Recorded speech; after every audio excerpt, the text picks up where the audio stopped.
Hi നമസ്കാരം. Business പോയിന്റിന്റെ മറ്റൊരു വീഡിയോയിലേക്ക് സ്വാഗതം. ഇന്ന് നമ്മൾ സംസാരിക്കുന്നത് കൺസ്ട്രക്ഷൻ മേഖലയിൽ പുതിയതായിട്ട് വന്ന മഡ് ബ്രിക്സ്, അതായത് ഹോളോ ബ്രിക്സ്, ഇന്റർലോക്ക്, വെട്ടുകല്ലുകൾ, ഈ ശ്രേണിയിലേക്ക് ഏറ്റവും പുതിയതായിട്ട് ആഡ് ചെയ്ത ഒരു ബ്രിക്കാണ് മഡ് ബ്രിക്സ്. മഡ് ബ്രിക്സിൻ്റെ യൂണിറ്റിൻ്റെ പ്രത്യേകത എന്താണെന്ന് വെച്ച് കഴിഞ്ഞാൽ, നമ്മൾ ഏതൊരു ബിസിനസ്സിലേക്ക് എത്തുമ്പോഴും നമുക്കൊരു ഫ്യൂച്ചർ ഓറിയൻറ്റഡ് ആയിട്ടുള്ള ഒരു ബിസിനസ് ആയിരിക്കും എപ്പോഴും തുടങ്ങാൻ നല്ലത്. കാരണം ഒരു 10 വർഷത്തേക്ക് നല്ല സ്കോപ്പുള്ള ഒരു ബിസിനസ് ഏതാണെന്ന് നമ്മൾ നോക്കുമ്പോൾ നമുക്ക് പ്രത്യേകമായിട്ട് എടുത്ത് പറയാൻ പറ്റുന്ന ഒന്നാണ് മഡ് ബ്രിക്സിൻ്റെ യൂണിറ്റുകൾ. കാരണം എന്താണെന്ന് വെച്ച് കഴിഞ്ഞാൽ, അതിൻ്റെ സ്കോപ്പ് ഇന്നത്തെ ഒരു കാലാവസ്ഥയിലും ഇന്നത്തെ ഒരു അന്തരീക്ഷത്തിലും കേരളത്തിൻ്റെ ഒരു സാഹചര്യത്തിലും ഏറ്റവും കൂടുതൽ സാധ്യതകൾ ഉണ്ടായിക്കൊണ്ട് വരുന്ന ഒരു യൂണിറ്റാണ് മഡ് ബ്രിക്സിൻ്റെ യൂണിറ്റ്. മറ്റുള്ള ബ്രിക്കുകളുമായിട്ടുള്ള ഒരു വ്യത്യാസം, ഇത് 100% നാച്ചുറലായിട്ടാണ് അതിൻ്റെ പ്രോസസ്സിങ് നടക്കുന്നത്. ഈ പറയുന്നതിനകത്ത് നമ്മൾ ഏത് ബ്രിക്കിനെ എടുത്താലും, ഇപ്പോൾ സിമെൻറ്റ് ബ്രിക്ക് എടുക്കുകയാണെങ്കിൽ സ്വാഭാവികമായിട്ട് സിമെൻറ്റ് ബ്രിക്ക് ഇട്ട് കെട്ടുന്ന വീടുകളിൽ നോർമലി ഉള്ളൊരു ചൂടിനെ അത് അബ്സോർവ് ചെയ്യുകയും ഈ പറയുന്ന ചൂടിനെ പിന്നീട് റിഫ്ലക്റ്റ് ചെയ്യുന്ന ഒരവസ്ഥയായിരിക്കും ഈ പറയുന്ന വീടുകൾക്കുണ്ടാവുക.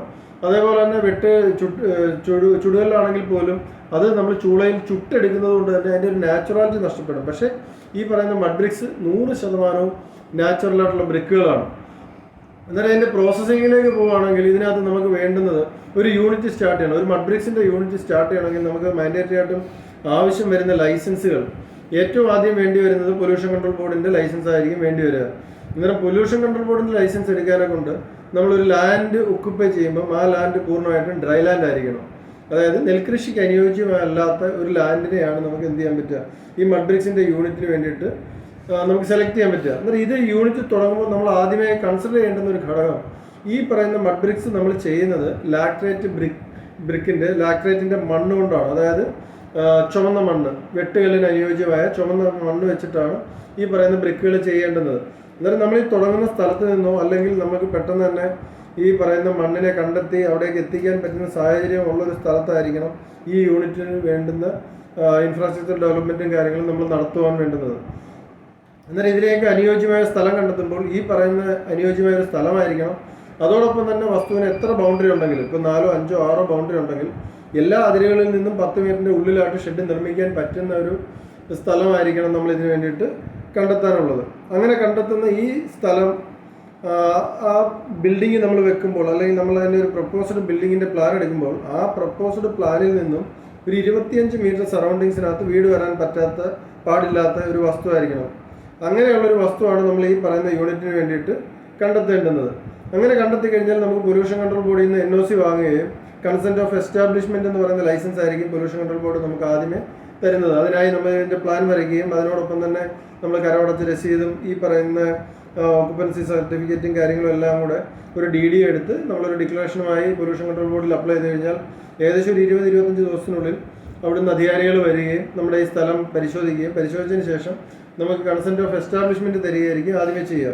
അങ്ങനെ ഈ കൺസെൻറ്റ് ഓഫ് എസ്റ്റാബ്ലിഷ്മെൻറ്റ് വാങ്ങിക്കഴിഞ്ഞ് കഴിഞ്ഞാൽ നമുക്ക് പഞ്ചായത്തിനെ സമീപിക്കുകയും പഞ്ചായത്തിൽ നിന്ന് നമുക്കൊരു ബിൽഡിംഗ് നമ്പറിന് വേണ്ടുന്ന ബിൽഡിംഗ് പെർമിറ്റിലേക്ക് നമുക്ക് പോവുകയും ചെയ്യാം. അങ്ങനെ ബിൽഡിംഗ് പെർമിറ്റ് എടുക്കുകയും ആ ബിൽഡിംഗ് പെർമിറ്റിന് അനുയോജ്യമായ രീതിയിൽ നമുക്ക് അതിന് വേണ്ടുന്ന ഒരു സ്ട്രക്ചറൽ ആയിട്ടുള്ള ഒരു ഷെഡ് നിർമ്മിക്കാം. അന്നേരം ഷെഡ് നിർമ്മിക്കുന്ന സമയത്ത് സ്വാഭാവികമായിട്ടും നമുക്ക് അതിൻ്റെ ഒരു എന്തൊക്കെയാണോ ഇൻഡസ്ട്രിയൽ ബിൽഡിങ്ങിന് വേണ്ടുന്ന മാനദണ്ഡങ്ങൾ, ഏകദേശം ഒരു 12 അടിയിൽ കൂടുതൽ ഹൈറ്റ് ഉണ്ടായിരിക്കണം, ഇങ്ങനെയുള്ള ചില മാനദണ്ഡങ്ങൾ ഈ പറയുന്ന കാര്യങ്ങൾക്കുണ്ട്. ആ മാനദണ്ഡങ്ങൾ പാലിച്ചുകൊണ്ട് നമുക്ക് ഈ ഷെഡ് നിർമ്മിച്ചതിന് ശേഷം മിഷനറിയുടെ ഇൻസ്റ്റലേഷനിലേക്ക് പോവുകയും ചെയ്യാം. എന്നാൽ നമുക്കിതിന് എന്തൊക്കെ മിഷനറീസ് ആണ് വേണ്ടുന്നതെന്നുള്ളത് നമുക്ക് നോക്കാം. ഇതിനകത്ത് ആദ്യമായിട്ട് വേണ്ടി വരുന്നത്, നമ്മൾ ഈ പറയുന്ന മണ്ണിനെ മൈൻ ചെയ്തെടുക്കുകയോ അല്ലെങ്കിൽ മണ്ണ് നമ്മൾ എവിടെ എന്തെങ്കിലും കൊണ്ടുവന്നിട്ട് അടിക്കുകയോ ചെയ്ത് കഴിഞ്ഞാൽ ഈ മണ്ണിനെ നമ്മൾ പൊടിക്കുക എന്ന് പറയുന്നൊരു പ്രോസസ്സാണ് ഈ മഡ് ബ്രിക്സിൽ ആദ്യമായിട്ട് നടക്കുന്നത്. എന്നാൽ ഈ മണ്ണ് എപ്പോഴും ഡ്രൈ ആയിരിക്കാൻ ശ്രദ്ധിക്കുക. മണ്ണിനെ എടുക്കുകയും ഡ്രൈ ആയ മണ്ണിനെ ഒരു ക്രഷർ മെഷീനിലേക്ക് അല്ലെങ്കിൽ ഒരു പൾവറൈസറിലേക്ക് വിടുകയും അതിനെ പൊടിയാക്കി മാറ്റുകയും ചെയ്യുന്ന പ്രോസസ്സാണ് പ്രൈമറി ആയിട്ട് നടക്കുക. അങ്ങനെ പൊടിക്കുന്ന മണ്ണിനെ വീണ്ടും എന്ത് ചെയ്യുന്നു എന്ന് വെച്ച് കഴിഞ്ഞാൽ, ഇതിനെ എടുത്തിട്ട് നമ്മളൊരു മിക്സർ മെഷീൻ നമ്മൾ പരിഗണിക്കുമ്പോൾ കോൺക്രീറ്റ് മിക്സർ മെഷീനോ പാൻ മിക്സറോ ഇതിന് വേണ്ടിയിട്ട് നമുക്ക് യൂസ് ചെയ്യാൻ പറ്റും. കോൺക്രീറ്റ് മിക്സർ മെഷീനാണ് യൂസ് ചെയ്യുന്നതെങ്കിൽ നമുക്ക് ഫൈനായിട്ടുള്ളൊരു മിക്സ് കിട്ടാനുള്ള സാധ്യതകൾ കുറവായിരിക്കും. ഇപ്പം നിങ്ങളുടെ പ്രോഡക്റ്റിന് നല്ല ക്വാളിറ്റി വേണം എന്നാണ് നമ്മൾ തീരുമാനിക്കുന്നതെങ്കിൽ പൂർണ്ണമായും അതിന് പാൻ മിക്സർ ഉപയോഗിക്കുന്നതായിരിക്കും നല്ലത്. അങ്ങനെ പാൻ മിക്സർ ഉപയോഗിക്കുമ്പോൾ ഏറ്റവും മിനിമം ഒരു 500 കിലോയുടെ എങ്കിലും പാൻ മിക്സർ ഉപയോഗിക്കുകയാണെങ്കിൽ നല്ലതായിരിക്കും. പാൻ മിക്സർ എന്ന് പറയുന്ന മെഷീൻ ശരിക്കും അരിയാട്ടുന്ന ഗ്രൈൻഡർ പോലെയുള്ള ഒരു മെഷീനാണ്.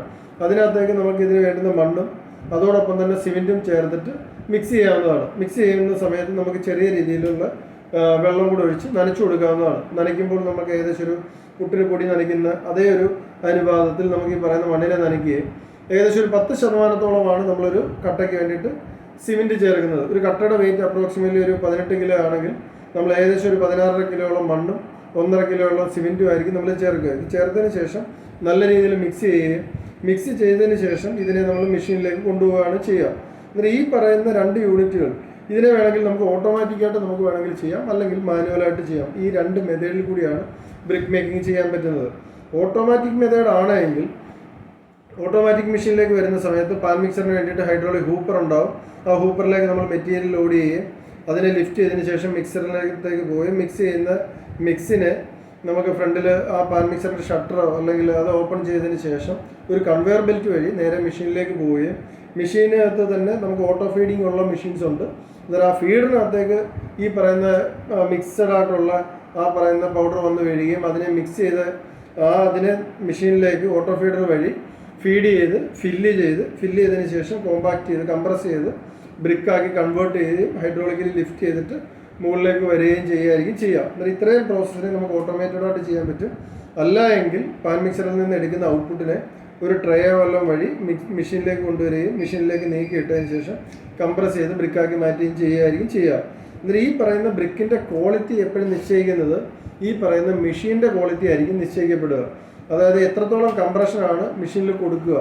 അതിനെ 2 സിലിണ്ടർ വെച്ചിട്ട് നമുക്ക് ചെയ്യാൻ പറ്റും. അതേപോലെ തന്നെ 4 സിലിണ്ടറിൽ 2 ഡൈ ആയിട്ടും ചെയ്യാൻ പറ്റും. ടോപ്പിൽ നിന്നും ബോട്ടത്തിൽ നിന്നും നമുക്ക് പ്രസ് ചെയ്യാൻ പറ്റും.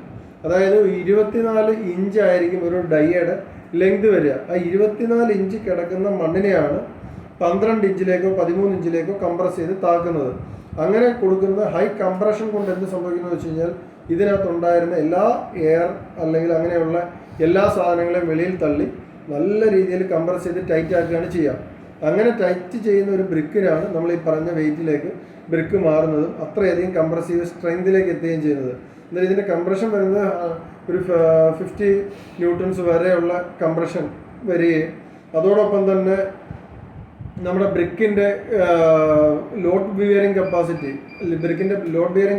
എന്ന് പറയുന്നത് ഏകദേശം ഒരു 30 ടൺ വരെ 25-30 ടൺ വരെ ലോഡ് ബിയറിംഗ് കപ്പാസിറ്റി ഉള്ള ബ്രിക്കുകളാണ് നമുക്കിതിനകത്ത് ചെയ്യുന്നത്. എന്നിട്ട് ഇത്തരം യൂണിറ്റുകളുടെ പ്രത്യേകത എന്താണെന്ന് വെച്ച് കഴിഞ്ഞാൽ ഇത്തരം ബ്രിക്കുകളുടെ പ്രത്യേകത എന്താണെന്ന് വെച്ച് കഴിഞ്ഞാൽ നമ്മൾ ഈ ബ്രിക്ക് ഇട്ടിട്ടാണ് നമ്മളൊരു വീട് കെട്ടുന്നതെങ്കിൽ ആ വീടിനകത്തേക്ക് ഏകദേശം ഒരു 20% മുതൽ 30% വരെ നാച്ചുറലായിട്ടുള്ള തണുപ്പ് നമുക്ക് അനുഭവിക്കാൻ പറ്റും. എന്നാൽ ഇതാണ് ഒരു പ്രത്യേകതയായിട്ട് നമുക്ക് പറയാൻ പറ്റും. ഇന്നത്തെ ഒരു കേരളത്തിൻ്റെ ഒക്കെ ഒരു കാലാവസ്ഥ വെച്ച് നോക്കിക്കഴിഞ്ഞാൽ ഓരോ മാസങ്ങളിലും ചൂട് കൂടി വരുന്ന ഒരു കാലഘട്ടത്തിൽ നമുക്ക് ഈ പറയുന്ന രീതിയിലേക്ക് ഈ പറയുന്ന ടെമ്പറേച്ചർ കുറയ്ക്കാൻ വേണ്ടിയിട്ട് ഈ ബ്രിക്കുകൾ യൂസ് ചെയ്യുന്നത് നല്ലതായിരിക്കും. എന്നാൽ ഇതൊരു പുതിയതായിട്ട് മാർക്കറ്റിലേക്ക് വന്നതുകൊണ്ട് തന്നെ ആൾക്കാരിലേക്ക് കൂടുതൽ അക്സെപ്റ്റൻസ് വരികയും ഈ പറയുന്നത് ഒരു നോർമലി ബിയർ ചെയ്യാവുന്ന ഒരു വീട് വെക്കുന്ന ഒരാളെ സംബന്ധിച്ചിടത്തോളം ഈ വീട് വെക്കുന്നതിൻ്റെ കോസ്റ്റ് പോലും ഒരു 20% മുതൽ 30% വരെ കട്ട് ഓഫ് ചെയ്യാനെ കൊണ്ട് ഈ പറയുന്ന ബ്രിക്കുകളിൽ വീട് ചെയ്യുന്നത് കുറേയധികം ഗുണകരമായിരിക്കും. കാരണം എന്താണെന്ന് വെച്ച് കഴിഞ്ഞാൽ ഏകദേശം ഒരു 12 വയർ കട്ട് ബ്രിക്കിൻ്റെ സൈസാണ് നമുക്ക് ഈ പറയുന്ന ഒരു മഡ് ബ്രിക്സിനുണ്ടാവുക. എന്ന് പറയുമ്പം ഈ പറയുന്ന വയർ കട്ട് ബ്രിക്സ് വെച്ച് കെട്ടുമ്പോൾ ഈ 12 ബ്രിക്കിൻ്റെ ഇടയിലിടുന്ന ചാന്തും അതിൻ്റെ മുകളിലത്തെ ചാന്തുകനവും കാര്യങ്ങളും എല്ലാം തന്നെ നമുക്ക് ഇതിൽ കോസ്റ്റ് എഫക്റ്റീവായിട്ട് കട്ട് ചെയ്യാൻ പറ്റും. അതേപോലെ തന്നെ വളരെയധികം ഇതിൻ്റെ വാട്ടർ അബ്സോർപ്ഷൻ എന്ന് പറയുന്നത് 5%. നമ്മളൊരു ബ്രിക്കിൻ്റെ വാട്ടർ അബ്സോർപ്ഷൻസ് നമുക്ക് വേണമെങ്കിൽ ഒരു 50% വരെ വാട്ടർ അബ്സോർപ്ഷൻസ് ആവാമെങ്കിൽ പോലും ഇതിനകത്ത് വാട്ടർ അബ്സോർപ്ഷൻസും കുറവാണ്. അതുകൊണ്ട് തന്നെ ഈ കല്ല് ഡാമേജ് ആകുമെന്നോ അല്ലെങ്കിൽ വേറെ ഉള്ള രീതിയിലൊന്നും തന്നെ നമുക്ക് ഭയപ്പെടേണ്ടതായിട്ടില്ല. അന്നേരം നല്ല ക്വാളിറ്റിയിലുള്ള ബ്രിക്കുകൾ നമുക്ക് ഉണ്ടാക്കുവാനും നമുക്ക് അങ്ങനെ ഒരു കസ്റ്റമർ ബേസ് കണ്ടെത്താനും ഓരോ വർഷങ്ങളിലും ഇനി ഇതിൻ്റെ സാധ്യതകൾ കൂടിയാണ് വരുന്നത്. എല്ലാ ജില്ലകളിലും ഇതേപോലെയുള്ള യൂണിറ്റുകളായിട്ടില്ല. ഇപ്പോൾ ഉള്ള യൂണിറ്റുകൾക്ക് അത്യാവശ്യം നല്ല രീതിയിലുള്ള ബിസിനസ്സുകൾ ചെയ്യാൻ കഴിയുന്നുണ്ട്.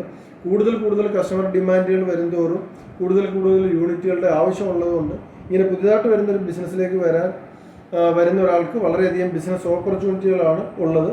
എന്നാൽ ഇത്തരം കൂടുതൽ ഡീറ്റെയിലുകൾ അറിയാൻ വേണ്ടിയിട്ടും മെഷീനെ പറ്റിയിട്ട് കൂടുതൽ ഡീറ്റെയിൽസ് അറിയാനും ഇത്തരം വീഡിയോകൾ വീണ്ടും കാണാൻ വേണ്ടിയിട്ടും നമ്മുടെ ചാനൽ സബ്സ്ക്രൈബ് ചെയ്യുക, അതിൻ്റെ ബെല്ലൈക്കൺ പ്രസ് ചെയ്യുക. കൂടുതൽ ഇതുപോലെ വീഡിയോ ആയിട്ട് നമുക്ക് വീണ്ടും കാണാം. Thank you.